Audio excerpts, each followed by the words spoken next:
Hi, my name is Cesar Ortega, and today I'll be talking about global warming and how it's affecting us nowadays. Here are some causes and effects of global warming. Global warming is due to the rapid industrialization of the world, such as people needing to get stuff made, such as plastic, cars, all that kind of stuff. It really requires a lot of coal, and energy in a broad term, which really consists of burning coal and other fossil fuels. Other causes are transportation and livestock to feed the people of the world.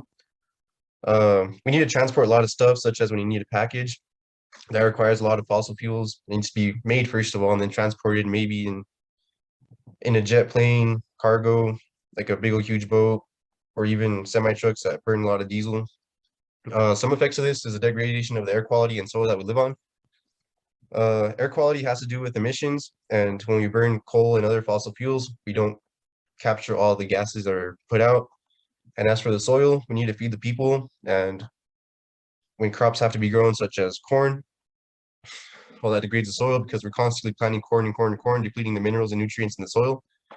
Another side effect is weather conditions, and this is due to global warming in a sense where the environment is being warmed because heat cannot escape due to the CO2 in the atmosphere, which means our polar ice caps are melting. And as you can see over here, this is just a rendering, but it will cause a rise in our sea levels, which it is. It's also making a rise in our sea levels.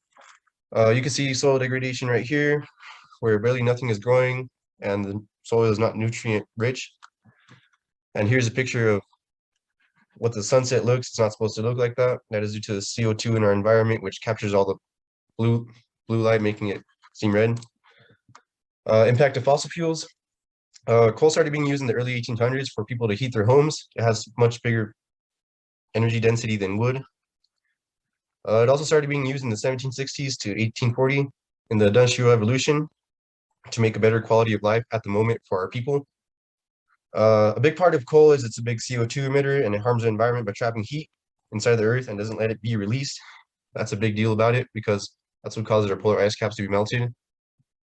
And this is where the term global warming is originated from. Here's a graph of the fossil fuel consumption by fuel type of the world.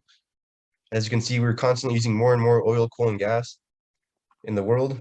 There's a sudden dip right here in 2020, which can mean that we're starting to use a little bit less. But as an overall trend, you can see that we're using more and more. And this is on the world scale as compared to this next slide, which is energy consumption in the United States. As you can see, all around here, right here's the Industrial Revolution around here. This is where we really started using a lot of coal and other fossil fuels. And right around this time is where oil and gas were discovered, or we were able to drill it out of the ground, and we started using it a lot. But as of recent times, we've seen a sudden downtick of the use of coal and petroleum. Natural gas is still being used a lot since it's a much cleaner burning gas. But some hope we do have is other renewables are starting to be used widely, such as solar panels and windmills, which is great because we won't really need as much fossil fuels to burn for our energy needs. And here are my sources and references.